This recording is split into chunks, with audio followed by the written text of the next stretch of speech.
마태복음 25장 31절에서 46절까지 말씀입니다.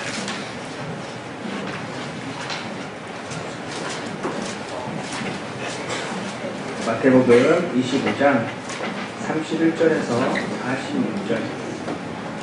그리고 이따가 우리 총무님께서 광고해 주실 내용이기도 하지만 단기 선교 날짜가 정해졌습니다. 8월 9일부터 15일까지 그 인도네시아로 가게 됩니다. 지금껏 가보지 못했던 정글 속으로 들어가게 될 예정이라서 많은 분들이 기도해 주시고 또 관심 가져주시면 감사하겠습니다. 31절부터 46절까지 우리 한 절씩 교독해 보도록 하겠습니다. 제가 읽겠습니다. 인자가 자기 영광으로 모든 천사와 함께 올 때에 자기 영광의 보좌에 앉으리니 모든 민족을 그 앞에 모으고 각각 구분하기를 부자와 양과 염소를 들고 가면서 같이 하여 양은 그 오른편에 염소는 왼편에 두리라.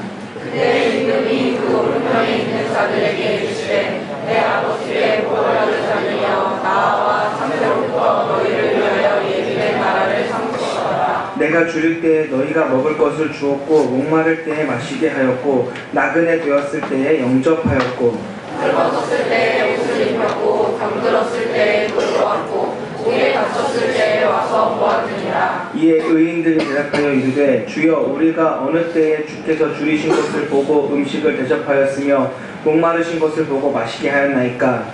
어느 때에 나그네 되신 것을 보고 영접하였으며 늙어진 것을 보고 옷 입혔나이까. 어느 때에 병드신 것이나 옥에 갇히신 것을 보고 가서 배웠나이까 하리니 임금이 대답하여 이르시되 내가 진실로 너희에게 이르니 너희가 여기 내 형제 중에 지극히 작은 자 하나에게 한 것이 곧 내게 한 것이니라 하시고 또 왼편에 있는 자들에게 이르시되 저주를 받은 자들아 나를 떠나 마귀와 그 사자들을 위하여 예비된 영원한 불에 들어가라.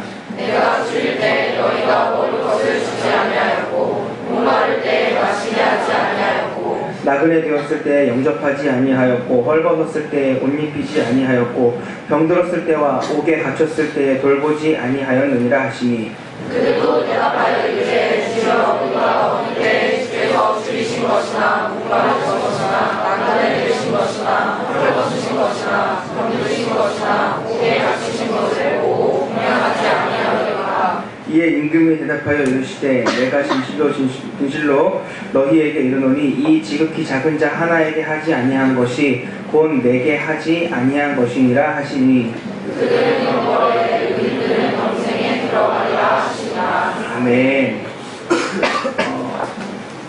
성 프란시스 신부의 평화의 기도라고 하는 제목의 시가 하나 있습니다.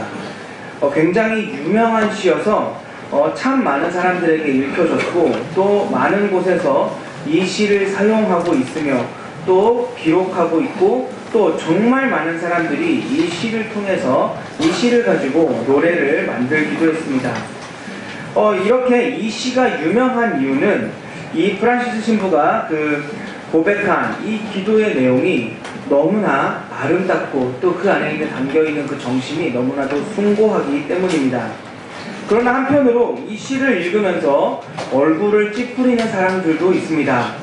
특히나 오직 복음만으로만 구원을 받는다라고 하는 사람들, 오직 예수님을 믿는 것 이외에는 영생을 얻을 수 있는 길이 없다라고 말하는 우리와도 같은 사람들은 이 시를 읽으면서 조금 인상을 찌푸리게 됩니다. 왜냐하면 이 시는 참 잘 나가다가 마지막에 가서 우리가 믿고 있는 그 어떤 것과 전혀 다른 이야기를 하고 있기 때문입니다.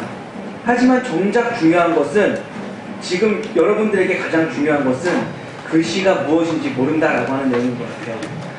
그래서 그런 분들을 위해서 잠시 그 시의 내용을 읽어드리도록 하겠습니다. 이번에 맞춰서 읽어야 되는 거죠, 제가? 주여 나를 평화의 도구로 주여 나를 평화의 도구로 써주소서. 미움이 있는 곳에 사랑을, 다툼이 있는 곳에 용서를, 분열이 있는 곳에 일치를, 의혹이 있는 곳에 믿음을 심게 하소서. 그릇됨이 있는 곳에 진리를, 절망이 있는 곳에 희망을, 어두움의 빛을, 슬픔이 있는 곳에 기쁨을 가져오는 자가 되게 하소서. 위로받기보다는 위로하고 이해받기보다는 이해하며 사랑받기보다는 사랑하게 하여 주소서. 우리는 줌으로써 받고 용서함으로써 용서받으며 자기를 버리고 죽음으로써 영생을 얻기 때문입니다. 주여 나를 평화의 도구로 써주소서. 참 아름다운 시인데 이 마지막에 가서 그 고백하는 자기를 버리고서 자기를 버림으로써 죽음으로써 영생을 얻는다라고 하는 이 시인의 고백, 여러분들은 어떻게 생각하십니까? 오직 믿음으로만 구원을 얻을 것인데 이 영원한 생명을 얻을 수 있을 것인데 그게 아니라 내 목숨을 버려서 남을 위해서 희생을 해서 내 한평생 어떤 그 희생적인 삶을 통해서 영생을 얻을 수 있다라고 하는 이 시인의 고백, 여러분들은 불편하지 않으십니까? 사실 이러한 불편함이 생긴 이유는 오역이 불러일으킨 문제라기보다는 어떤 이 종교적인 색채를 지우기 위한 의도적인 번역에 의해서 발생한 것이라고 저는 생각을 합니다. 사실 이 시의 그 마지막 부분의 정확한 번역은 자기를 버리고 죽을 수 있는 것은 영생이 있기 때문입니다 라고 번역할 수 있습니다. 이 영생에 대한 확신, 영생이 반드시 있다라고 하는 그 확신, 그 영생에 대한 확고한 믿음이 이 시의 원의도였던 것입니다. 하지만 이 시의 마지막을 죽음으로 영생을 얻는 것처럼 번역을 한 이유는 오역이라기보다는 앞서 말씀드린 것처럼 그저 이 시가 계속해서 어떤 바니어들을 대립시키는 것으로 시적 장치를 삼고 있으니까 그 시적 장치를 훼손하지 않는 선에서 어떤 종교적 색채를 지우는 것으로 번역을 하려다 보니 이러한 선택, 바로 어떤 행위를 통해서 선한 행위를 통해서 영생을 얻으려고 하는 것으로 번역을 했다라고 저는 생각을 합니다.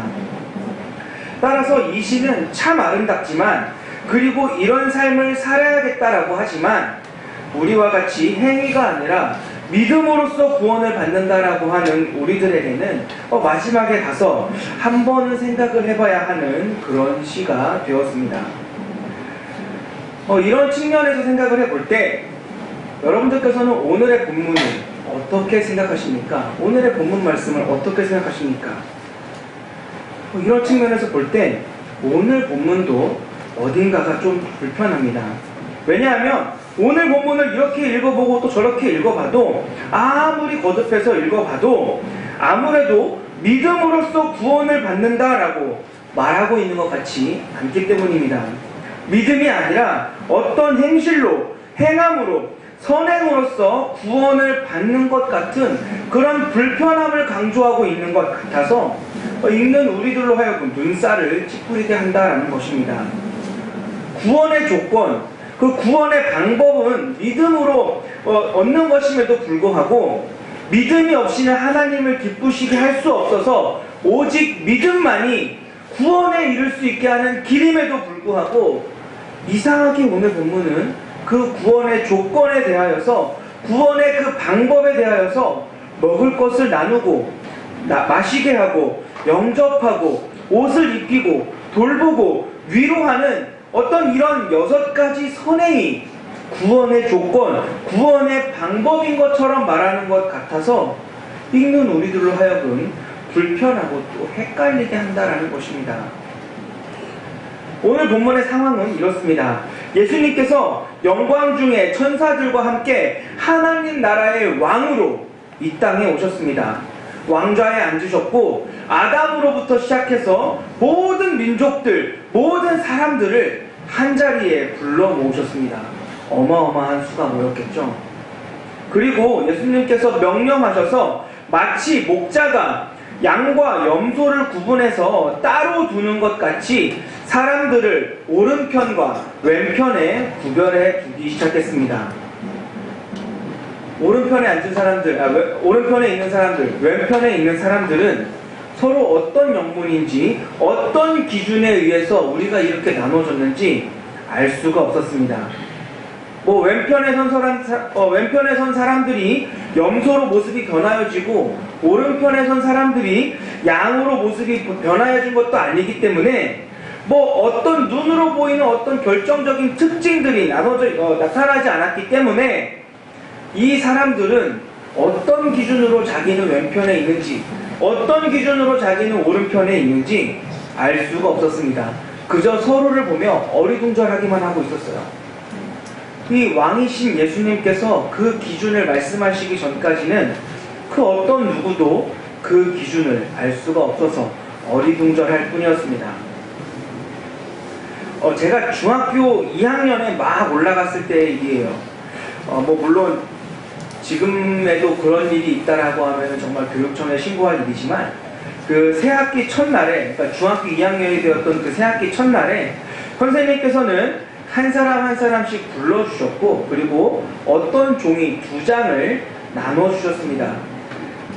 그 각각의 종이에는 수학과 그리고 영어라고 하는 과목과 그리고 이제 그 교실 이름이 적혀 있었고, 또 저와 또 같은 학년, 똑같은 그 모든 학년의 학생들이 이제 그 수학 시간과 영어 시간이 되면은 그 종이에 적혀 있는 그 반에 따라서 뿔뿔이 흩어져 있었습니다.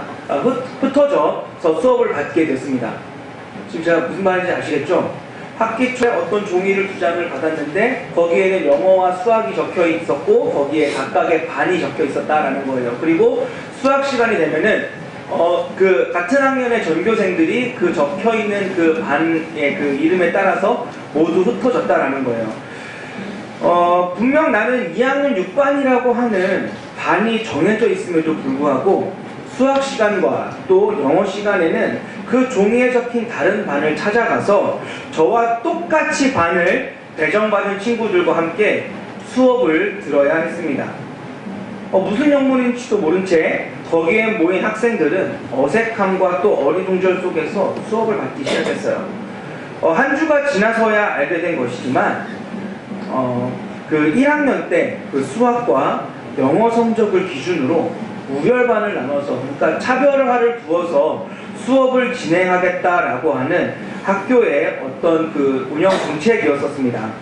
그 수학 성적과 영어 성적이 좋은 순서대로 50명씩을 끊어서 그 수준에 맞춘 교육을 진행한다라는 이제 방식으로 이제 그런 어떤 그런 취지로 이런 수업을 진행하게 된 것이죠. 시험적으로 수학과 영어를 진행한 후에 내년부터는 그 국어와 사회와 또 과학 과목까지 넓혀서 진행한다라고 하는 것이 학교의 계획이었습니다. 앞서 말씀드렸던 것처럼 지금이야 이렇게 우열반을 나눈다라고 하면은 교육청에 고발을 한다고 하면서 차별한다고 하면서 난리가 나겠지만 당시에 이 앞쪽 반에 배정받은 학생들은 마치 자기들이 이 학교에 어떤 희망이라도 된 것처럼 특별한 사명감과 우월감을 가지고 한 해 내내 공부를 했고, 또 중간고사나 기말고사를 통해서 뒤쪽 반으로 떨어지지 않기 위해서 항상 긴장 중에 공부를 해야 했고, 또 반대로 뒤쪽 반에 배정받은 학생들은 한 해 동안 이 상대적인 열등감 속에서 어떻게든 앞쪽 반으로 가기 위해 공부하는 학생들도 있었고, 또한 서로 같이 어울려 놀던 친구들끼리 모아졌다라면서 학교의 그런 정책에 감상하면서 신나게 놀기만 하는 학생들도 있었습니다. 여기서 여러분들의 관심은 과연 저는 몇 반이었을까라고 하는 것이었겠죠. 네. 우리 모든 사람들은 우리 예수님께서 만왕의 왕으로 이 땅에 오실 때 그 심판주 되신 예수님 앞에 반드시 어느 누구 하나 예외 없이 예수님의 심판대 앞에 서게 될 것입니다. 예수님의 선언 한 번으로 그 영원한 생명이냐 아니면 영원한 사망이냐가 결정되게 될 것입니다. 정말이지 그때의 긴장감이란 단순히 제가 앞서 말씀드렸던 어떤 우열반을 나누는 나누는 것 이상일 것이고, 또 감히 그 일과는 비교조차 할 수 없을 어떤 무게감이 있을 것인데, 과연 여러분들께서는 그 날을 생각해 본 적이 있으십니까? 세상 마지막 날이 반드시 있어서 하나님께서 보좌 위에 앉아 계시고 하나님 나라의 왕으로 임명받으신 우리 예수님께서 하나님 우편에 앉으셔서 온 세상의 모든 사람들을 심판하실 그 날이 반드시 있을 것인데 여러분들은 그 심판의 날을 생각해 본 적이 있으십니까? 과연 나는 어떤 판결을 받게 될 것인가 고민해 보신 적이 있으십니까? 아마도 그날은 단순히 우열반을 가려서 우월감에 빠지거나 또는 열등감에 빠지는 것 정도로 그치게 되시지 않을 것입니다. 어느 누군가는 평생을 살아온 것에 대한 평생의 그 소망을, 희망을 보상받는 날이 될 것이고, 어떤 누군가는 돌아가고 싶어도, 되돌리고 싶어도 아무리 땅을 치고 후회를 하고 자기에게 그런 판결을 내린 예수님을 향해서 욕을 하여도 거부할 수 없는 그런 날이 반드시 올 것이라는 말입니다. 그 날은 반드시 옵니다. 여러분들은 그 날을 생각해 보시고 또 고민해 보신 적이 있으십니까?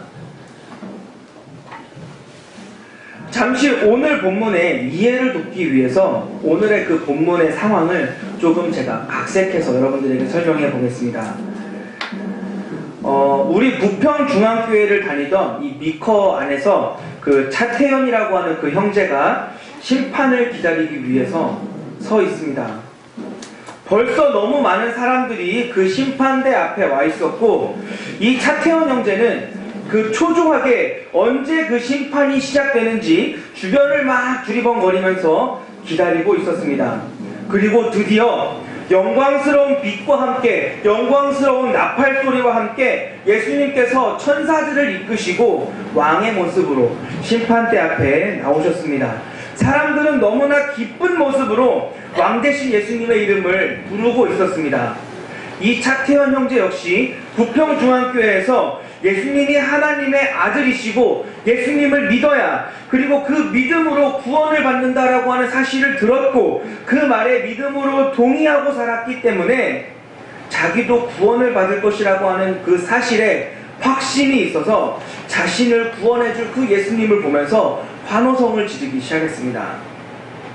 이제 예수님께서 하정우, 주지훈, 김양기처럼 생긴 천사들에게 명령하셔서 사람들을 왼편과 오른편으로 나누기 시작하셨습니다.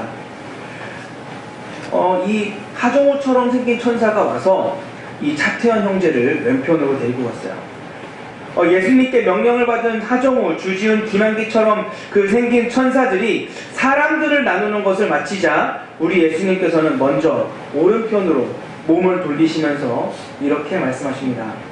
제 아버지께 복을 받으신 여러분, 오셔서 창조로부터 여러분들을 위해 예비된 나라를 상속받으십시오. 이 오른편에 서 있던 사람들에게 영생, 하나님의 나라가 주어진 것입니다. 오른편에 있던 사람들은 정말 기뻐하면서 그러한 판결을 내려주신 예수님을 향하여서 외치기 시작합니다. 예수님 정말 감사합니다. 예수님 정말 감사합니다. 그러자 예수님께서 말씀을 이어가셨습니다. 여러분들은 제가 줄일 때 먹을 것을 주셨고, 제가 목마를 때에 마실 것을 주셨으며, 제가 나그네가 되었을 때에 맞이해 주셨고, 제가 헐벗었을 때에 옷을 입혀 주셨으며, 제가 병들었을 때에 돌봐주셨고, 제가 옥에 갇혔을 때에 와서 보셨습니다. 이 말을 듣자 차태현 형제는 이렇게 생각했습니다. 아, 저 오른편에 있던 사람들은 예수님께서 이 땅에 계실 때 당시에 예수님을 믿은 사람들인가 보다. 아, 나도 저 때 예수님께서 이 땅에 계셨을 때 태어났더라면 나는 아마 저 사람들보다 예수님께 훨씬 더 잘해드렸을 텐데 라고 생각하면서 차태현 형제는 예수님께서 이 땅에 계실 때 그 당시에 태어나지 못했던 것을 아쉬워하고 있었어요. 그리고 먼저 영생을 얻은 이 오른편에 선 사람들을 부러워했습니다. 하지만 그것도 잠시 속으로 이런 생각을 했어요. 아, 보지 않고 믿는 사람들이 더 복되다라고 하셨는데 저 사람들은 예수님을 봤으니까 저렇게 잘 섬겼지, 난 보지 않고 예수님을 믿었으니까 아마도 나에게는 더 큰 상급이 있겠다 라고 하면서 이 차태현 형제는 왼편에서 기다리면서 더 기대하기 시작했어요.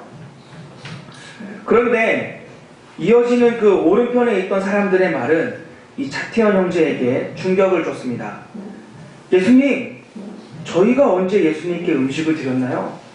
언제 목마르신 것을 보고 물을 드렸나요? 그리고 언제 우리가 예수님께서 나그네 되신 것을 보고 영접했나요? 예수님, 우리는 그런 적이 없어요. 예수님께서 헐벗으신 것을 본 적도 없어서 우리는 예수님을 입혀드린 적도 없고 예수님이 병드신 것도 본 적도 없고 옥에 갇히신 것도 본 적이 없어서 우리는 예수님을 돌봐드린 적이 없어요. 우리는 언제 그랬나요? 오른편에 있던 사람들은 차태현 형제의 생각처럼 예수님 당시의 사람들이 아니었던 겁니다. 그러자 예수님께서 이렇게 말씀하십니다. 여러분들에게 진심을 다해서 말합니다. 나의 형제 중에 지극히 작은 자 하나에게 한 것이 곧 저에게 한 것입니다. 그러니 여러분, 이제 영원한 하나님의 나라에서 저와 함께 영원한 안식을 누립시다. 이렇게 말씀을 마치신 예수님께서는 이제 왼편으로 몸을 돌리셨습니다. 조금 전까지 기쁨이 가득하시던 예수님의 표정이 싹 바뀌어서 이제는 어딘가 좀 불편해 보이셨습니다. 이 차태현 형제에게는 어딘가 모를 불안감이 찾아왔어요. 예수님이 그리고 왼편에 있던 사람들에게 화를 내시면서 말씀하십니다. 이 저주를 받은 자들아, 나를 떠나 마귀와 귀신들을 위하여서 예비된 영원한 지옥불에 나 들어가라. 이 차태현 형제를 비롯한 많은 사람들에게 영원한 고통, 영원한 죽음, 지옥이 선언된 것입니다. 그러자 사람들이 예수님께 분노하며 소리치기 시작합니다. 뭐야! 왜냐고! 그러자 예수님께서 더욱 소리치시면서 말씀하십니다. 너희는 내가 나그네 되었을 때 영접하지 않았고 헐벗었을 때 옷 입히지 않았고 병들었을 때와 옥에 갇혔을 때 돌보지 않았다. 그러자 왼편에 선 사람들이 따지면서 말하기 시작합니다. 우리가 언제 그랬습니까? 우리가 언제 공양하지 않았습니까? 증거 있습니까? 좀 정확히 좀 말을 해봐요. 우리가 언제 그랬냐고요? 그러자 예수님께서 이렇게 대답하십니다. 지극히 작은 자 하나에게 하지 아니한 것이 곧 내게 하지 아니한 것이다. 너희는 작은 자를 섬기지 않았다. 너희는 이제 영원한 벌을 받아서 영원히 고통받아라. 차태현 형제는 그 자리에 털썩 주저앉고 말았습니다. 모든 것이 끝났기 때문입니다. 막 억울해지기 시작했어요. 그럼 그렇지. 어떻게 믿기만 한다고 구원을 받을 수 있겠어? 어떻게 아무런 증거도 없이 믿기만 하면 구원받는다라고 하는 그런 말을 내가 어떻게 믿었을까? 내가 어리석었지. 내가 우리 담임 목사님 말만 믿었다가 그 신종천 목사 말만 믿었다가 믿음으로 구원받는다라고 하는 그 말만 믿었다가 완전히 망하겠네. 그럼 그렇지. 어떻게 착한 일 안 하고 구원받을 수가 있겠어? 차라리 모두가 선한 일을 하라고 할 때 믿음 대신에 봉사라도 한 번 더 할 걸 라고 하면서 통곡하면서 지난 날을 후회하며 이 부평중앙교회의 차태현 형제는 마귀와 함께 지옥으로 끌려갔습니다. 어떻게 이 상황에 조금 몰입이 되십니까? 오늘의 이 말씀은 그냥 봐서는 마치 그냥 행함으로 구원을 받는 것 같은 앞서 말씀드린 이 6가지 선행이 바로 구원의 조건인 것처럼 보여서 많은 기독교인들이 이 본문을 읽으면서 의아해하고 또 어쩔 때는 그냥 무시해버리는 그런 말씀입니다. 하지만 이건 역시 다른 말씀들과 똑같이 성경, 하나님께서 우리에게 구원에 이르는 지혜로 주신 말씀이기 때문에 반드시 필요한 말씀이고 반드시 있어야 하는 말씀입니다. 과연 우리 예수님께서는 오늘의 이 말씀을 통해서 우리에게 무엇을 경계시키려고 하신 것일까요? 무엇을 준비하게 하기 위해서 오늘의 이 말씀을 우리 예수님께서 하신 것일까요? 저는 이 말씀을 묵상할 때마다 다름 아닌 믿음으로만 구원을 받는다라고 말하는 이 현대 기독교인들에게 반드시 필요한 말씀이라고 생각이 되어졌습니다. 이 말씀은 믿음으로만 구원을 받는다고 말하면서 가장 중요한 한 가지를 놓치고 사는 현대 기독교인들이 가장 집중해서 들어야 할 가장 중요한 메시지라고 생각을 했습니다. 우선 이 말씀은 선행으로 구원을 받는다라고 하는 어떤 행함으로 구원을 받고 착한 일로 구원을 받는다라고 하는 그 구원의 방법에 대해서 구원의 조건에 대해서 하신 말씀이 아닙니다. 이 말씀이 구원의 조건, 구원의 방법에 대해서 하신 말씀이 아닌 이유는 이 말씀이 너무 애매하기 때문입니다. 이 말씀이 너무 구체적이지 않기 때문입니다. 선행으로 구원을 받는다라고 하면 그 선행의 정도가 불분명하고 또 그 선행이 불가능한 사람들은 철저히 이 말씀에서 배제가 되어 있기 때문입니다. 무슨 말이냐면 만약 위에 6가지 중 하나라도 모자라서 음식을 주고 물을 주고 영접하고 옷을 입혔는데 만약 감옥에 갇혔을 때 그 자리에 찾아가지 못해서 그래서 구원받지 못한다면 너무 억울하지 않겠습니까? 아, 내가 그때 우리 교회에서 교도소 신방 간다고 했을 때 때마침 아버지가 돌아가신 바람에 그래서 내가 그 장례를 치르는 바람에 구원을 못 받았네 라고 하면 너무 억울하지 않겠느냐는 말입니다. 또한 다 했어요. 위에 말한 것들을 다 했습니다. 그런데 얼마나 해야 하죠? 대접을 하더라도 얼마나 해야 하고 옷을 사주면 또 얼마나 사줘야 하며 병원 신방은 얼마나 가야 하고 교도소 신방은 얼마나 더 가야 하느냐는 말입니다. 얼마나 해야 구원을 받을 수 있을까요? 만약 남들보다 더 해야 구원을 받을 수 있다라고 한다면 이 세상이 그야말로 지옥이 되지 않겠습니까? 죽도록 봉사하고 신방하고 약한 사람들을 돌봤는데 구원의 기준에 비해서 딱 한 번이 모자라다면 아니면 다른 것은 모든 그 기준 조건을 채워서 오히려 남았는데 딱 한 부분에서 그 한 번이 모자라서 차라리 다른 것을 덜하고 그것을 했어야 했다며 너의 선행은 균형 잡히지 못했었다며 정죄받는다면 억울하지 않겠습니까? 누군가가 14만 4천 명 안에 들어야만 구원을 받을 수 있다고 해서 14만 4천 명 안에 들기 위해서 직장도 버리고 가족도 버리고 평생 삼각김밥만 먹으면서 전단지를 돌리고 모약이라고 하는 그 거짓말을 통해서 친구를 속이고 주변에 있는 사람들을 숨기고 속이고 출판사랍시고 책은 안 팔고 다른 사람들을 섭외하는 데에만 그 목숨을 걸면서 그렇게 한 단체를 위해서 충성을 다 바쳐서 한 단체를 위해서 일했는데 결국 지파를 잘못 만나서 하필이면 12지파 중에 가장 성적이 좋지 않은 지파를 만나서 내가 14만 1번째 그 사람이라서 알고 보니까 한 명 전도를 더 못해서 지옥에 가게 된다면 그 14만 4천 번째 사람에 비해서 다른 건 다 똑같은데 단지 한 명 전도를 더 못해서 내가 지옥에 가게 된다면 너무 억울하지 않겠느냐는 말입니다. 또 아니면 오늘 말씀이 이 선행을 해서 구원을 받는다라고 하는 그 구원의 조건에 대해서 하신 그 말씀이라면 이런 선행이 불가능한 사람들은 구원받지 못하는 겁니다. 무슨 말이냐면 이 자리에도 계셔서 제가 먼저 용서를 좀 구하고 싶은데 그 장애가 있거나 또는 환우들 또는 돈이 없는 사람들입니다.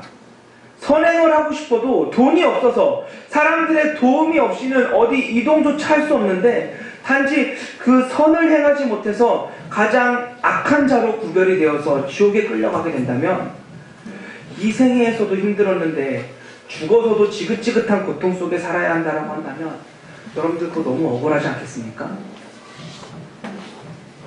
오늘의 이 말씀은 구원의 방법, 무엇이 구원의 조건이냐, 믿음이 구원의 조건이냐, 선행이 구원의 조건이냐를 말하는 말씀이 아닙니다. 구원은 분명히 믿음으로만 구원을 받습니다. 오직 믿음만이 구원의 유일한 방법입니다.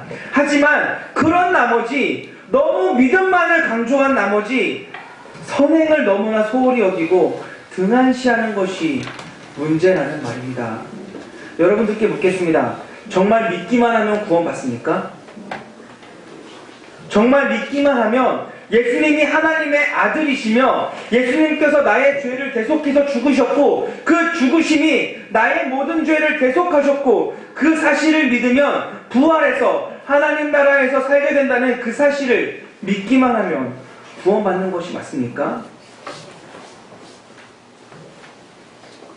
믿기만 하면 구원받는 것이 맞다라고 한다면 그렇다면 여러분들이 말하는 그 믿음은 무엇입니까? 도대체 믿는다라고 하는데 그 믿음이 뭡니까?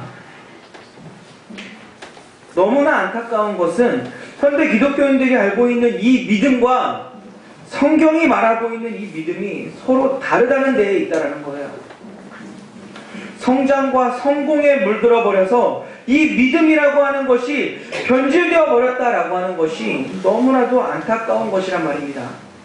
그저 이 믿음을 현대 기독교인들은 어떻게 이해하느냐? 그저 동의하는 것 정도로만 그치고 있기 때문에 이 믿음은 어떤 삶의 변화도 가져오지 못하고 있는 것입니다. 믿음으로 구원을 받는다라고 하는 이 말을 그저 동의하고 그저 승낙하고 받을 수만 있으면 되는 것 정도로, 거부하지 않으면 되는 것 정도로만 우리가 말을 하고 있기 때문에, 그리고 그 정도만을 요구하고 있기 때문에 그 믿음이 우리의 그 어떤 삶도 변화시키지 못하고 있는 것입니다. 믿기만 하면 돼요. 글쎄요, 전 아직까지도 마음의 준비가 안 됐어요. 전 아무것도 모르겠어요. 에이, 그런 소리 하지 마세요. 괜찮아요. 그런 것은 나중에 가서 믿음 좋은 신자가 되고 싶을 때나 필요한 것이니까 그냥 믿기만 하면 돼요. 난 믿는다고 그냥 아멘이라고 말하기만 하면 돼요.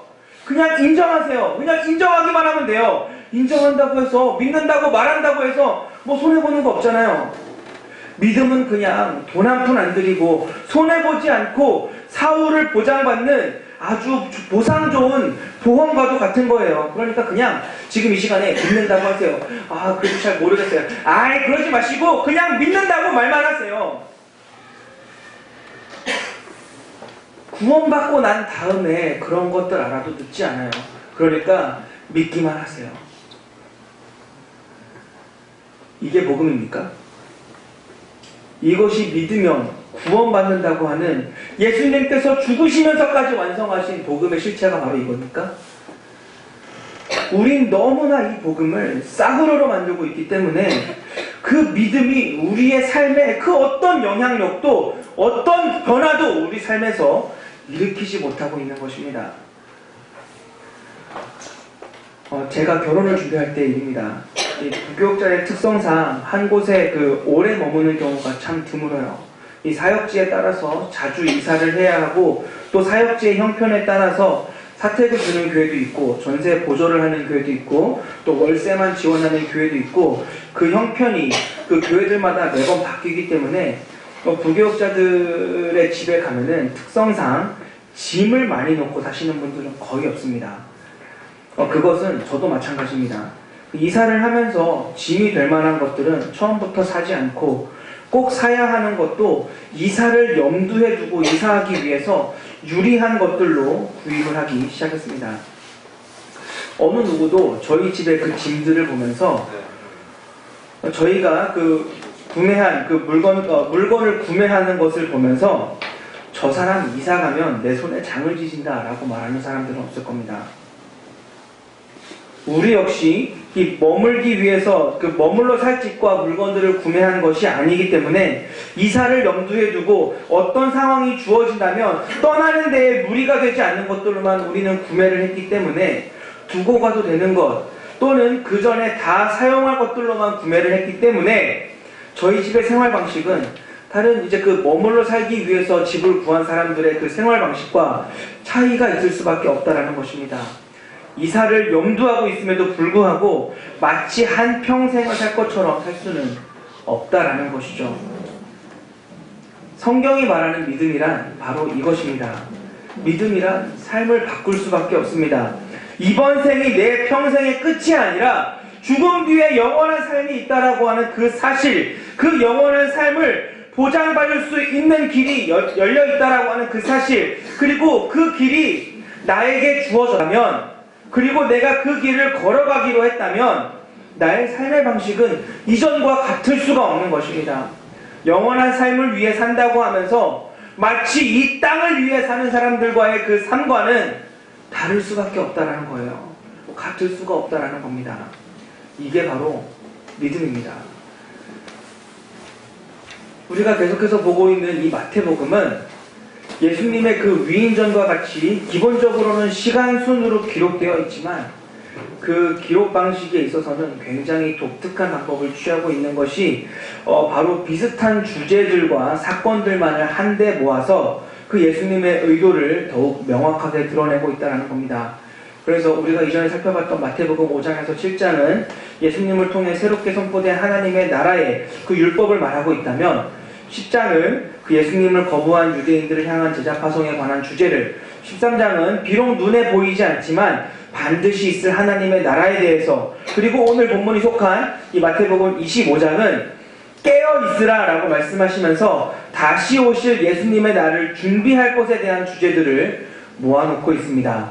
깨어있으라. 이 깨어있는 것이 바로 무엇이냐? 바로 믿는 대로 살 것, 영원한 생명을 소유했고 영원한 생명을 위한 삶을 사는 것. 그러니까 믿는다면, 예수님을 내 인생의 주인으로 모시고 영원한 생명을 소유했다면, 내 인생의 주인을 바꿨다면, 영원한 삶을 살기로 내가 결심했다면 나의 삶의 모습이 달라질 수밖에 없다고. 바로 깨어있는 삶이란 주인을 바꾼 삶, 달라진 삶이라서 나를 위해 사는 것이 아니라 영원한 삶을 소유한 사람처럼 베푸는 삶을 살아야 한다는 것을 오늘 본문은 말하고 있다는 겁니다.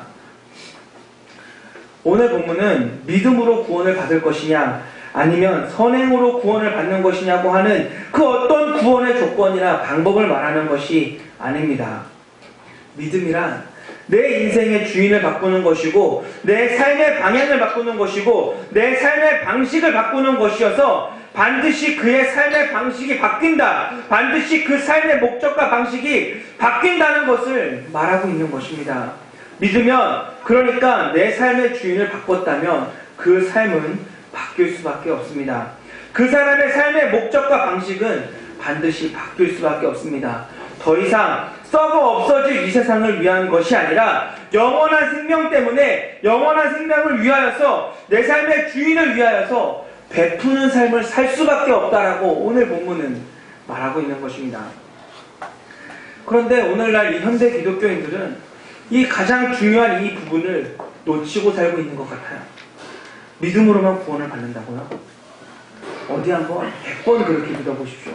어디 한번 100번 그렇게 나는 예수님을 믿고 있습니다 라고 말하면서 예수님이 하나님의 아들이시라고 하는 그 사실에, 예수님의 죽으심으로 우리를 구원하셨다고 하는 그 사실에 그저 아는 것으로만, 동의하는 것에서만 동의하는 것에서만 그쳐버린, 마치 예수라고 하는 아주 그 싸구려 보험에 가입한 것처럼 한번 살아보십시오. 마지막 날 그 심판대 앞에 섰을 때 매우 곤란해진 그 상황을 면하지 못할 겁니다. 그때 가서는 소리쳐봐야, 이 저주받은 자여 라고 말씀하시는 우리 예수님께 소리쳐봐야 소용없는 것입니다. 혹시 올해 우리 교회에 표어가 뭔지 아십니까? 네. 한번 크게 읽어보겠습니다. 시작. 이제 행하게 하소서. 네, 여러분들 이제 행하시기 바랍니다. 그동안 잠시 이 믿음을 단순한 동의 정도로만 생각하셨다면, 아니면 지금까지 이 믿음에 대해서 오해하고 계셨다면, 이제 여러분들의 주인을, 삶의 목표를, 삶의 방식을 바꾸십시오. 오늘 말씀은 구원의 조건에 대해서 말씀하신 것이 아니라 깨어있으라고 하는, 믿음으로 변화된 삶을 살라고 하는 우리 예수님의 간절한 그 권면의 말씀인 것입니다. 왜 너의 삶에 변화가 없느냐고, 왜 너의 삶은 도무지 변하지 않느냐고, 그렇다면 넌 나를 믿지 않는 것이라고 하는, 너는 구원받을 자격이 없다라고 정죄하시는 것이 아니라, 자꾸만 세상은 우리의 믿음을 변질시킬 것인데 그저 단순한 동의에서 머물게 할 것이고, 영원한 생명을 위해서 내 삶을 바꾸는 것을 손해보는 것처럼 생각하게 할 것인데, 그럼에도 불구하고 믿음을 지킬 것을, 예수님의 그 주인됨을 지키고 영원한 삶을 목표로, 목적으로 살라고 하는 우리 예수님의 간절한 권면의 말씀인 것입니다. 그러니까 여러분, 포기하지 마십시오. 보장된 승리를 눈앞에 두고 중간에 포기하는 것만큼 안타까운 게 어디 있겠어요. 우리 지금 이 순간 모두 바꿔버립시다. 저 뒤에 있는 문을 나가기 전에 모두 바꿔버립시다. 우리에게 보장된 그 영원한 생명, 우리 예수님께서 죽기까지 보장하신 그 영원한 생명에 우리 인생의 모든 목적과 목표와 내 주인됨까지도 모두 맡겨버립시다. 그것이 우리 예수님께서 말씀하신 깨어있는 모습이고, 그것이 다시 오실 예수님과 하나님 나라를 준비하는 사람의 모습인 것입니다. 그리고 그것이 믿음입니다. 그것이 구원에 이르게 하는 믿음인 것입니다. 올 한 해 이제 행하시길 바랍니다. 올 한 해 여러분들의 인생의 주인을 바꾸시길 바랍니다. 올 한 해 더욱 예수님이 내 인생의 주인이시라고 하는 그 사실을 붙들며 사시길 바랍니다. 나 잘난 맛에 사는 것이 아니라 또는 이 땅의 것을 더 쟁취하지 못해서 안달난 사람처럼 사는 것이 아니라 한 손에 쥐고선 다른 것을 마저 더 쥐려고 하는 그런 돼지 같은 삶을 사는 것이 아니라 그저 아는 것에 동의하는 것이 아니라 믿음의 본질을 훼손한 채 망각한 채 사는 것이 아니라 이제는 예수님이 내 인생의 주인이십니다. 그리고 하나님 나라가 보장된 영원한 생명이 보장된 그러한 삶을 사시기를 바랍니다. 믿음이란 동의하는 것에 그치는 것이 아닙니다. 만약 그것으로 구원을 말하려고 한다면 결국에 우리는 예수님 앞에 섰을 때 곤란한 상황을 면치 못할 것입니다. 믿음이란 내 삶의 주인을 바꾸는 것입니다. 내 삶을 바꾸는 것입니다. 사랑하는 미커 여러분, 이제 행하십시오. 그리고 제발 행하시길 바랍니다.